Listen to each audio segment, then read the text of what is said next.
La integridad de la vida de un pastor, ¿en qué consiste? ¿De qué manera la palabra describe la forma como un pastor debe vivir? Yo creo que el mejor pasaje para referirnos a él es Primera de Timoteo, capítulo 3. Ahí comienza a Dios, a través de las palabras de Pablo, a definir para Timoteo de qué forma un pastor debe vivir en integridad de corazón. Y hay una palabra que resume todo ese mensaje. El texto comienza diciendo que un obispo debe ser irreprochable, anangletos en el lenguaje original. Y una persona irreprochable es alguien que no es perfecto. Él no vive como Cristo vivió sin pecado, porque es una imposibilidad vivir sin pecado. Sin embargo, él vive una vida que está tratando, de una manera que está tratando de complacer a Dios. Él vive una vida de obediencia a su palabra por amor precisamente a lo que Cristo ha hecho en la cruz.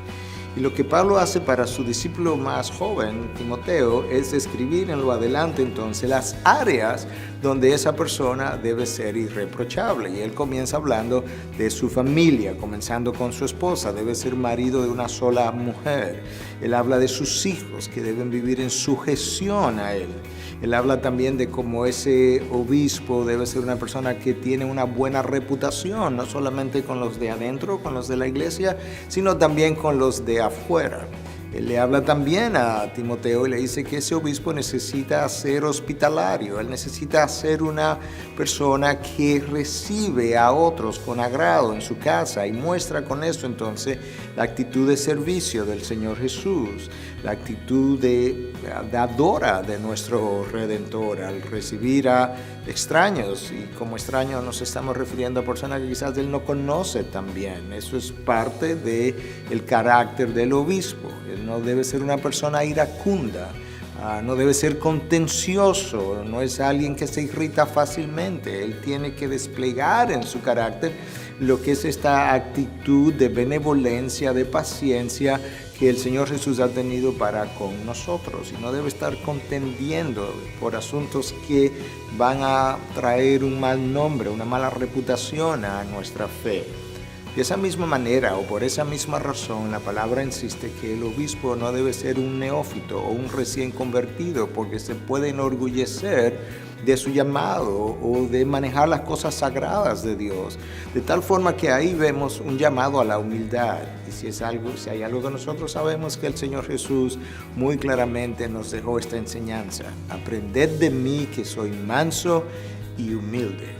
Entonces esa debe ser una de las características. Cuando esa característica no está presente, el orgullo nos crea muchos problemas en nuestras relaciones. Nos crea problemas de resentimiento, falta de perdón, obviamente, nos crea problemas en dificultad para pedir perdón, permanecemos irreconciliados, creemos que los dones vienen de nosotros, en vez de nosotros glorificar al dador de los dones, terminamos glorificándonos a nosotros mismos. Y ese mismo orgullo me lleva muchas veces a confiar más en mi propio mensaje, más que en el mensaje de la palabra, y con eso entonces comienza a alejarme de Dios. De hecho, la palabra de Dios misma nos informa que Dios se opone al orgulloso. Dios no es simplemente ignorante, no ignora simplemente al orgulloso. Él le hace oposición y sin embargo al humilde le da gracia.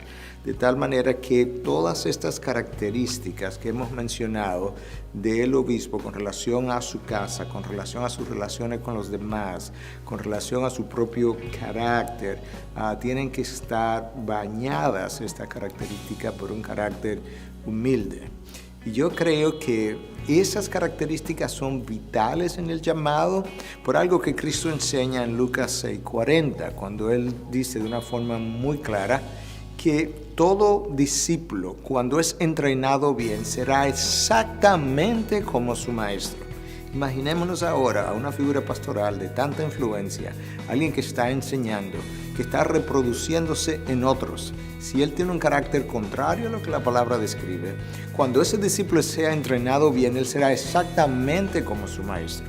Y yo creo que ese solo criterio nos debe hablar a nosotros de cuán alta es la responsabilidad del pastor para con aquellos que él está liderando, y la razón de la irreprochabilidad en su carácter. Una vez más, irreprochable no implica sin pecado, pero sí implica que él está viviendo una vida de integridad delante de Dios, de manera que él es genuino, él no tiene una doble cara, él no vive con un doble ánimo. Lo que él enseña, lo que él cree es lo que él vive. Y delante de los hombres, entonces, él goza de una excelente reputación porque él no tiene que ser llamado a rendir cuentas.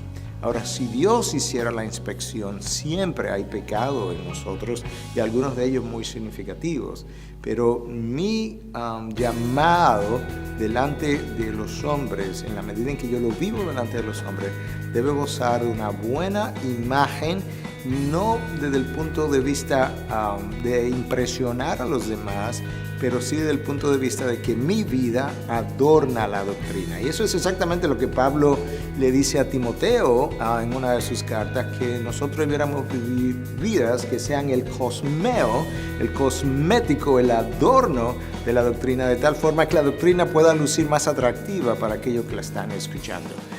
Eso es un llamado alto, eso es una gran responsabilidad, pero es un gran privilegio poder vivir de esa manera, bajo la guianza de Dios y siendo liderados por lo que es la morada del Espíritu en nosotros y por su palabra como su estándar.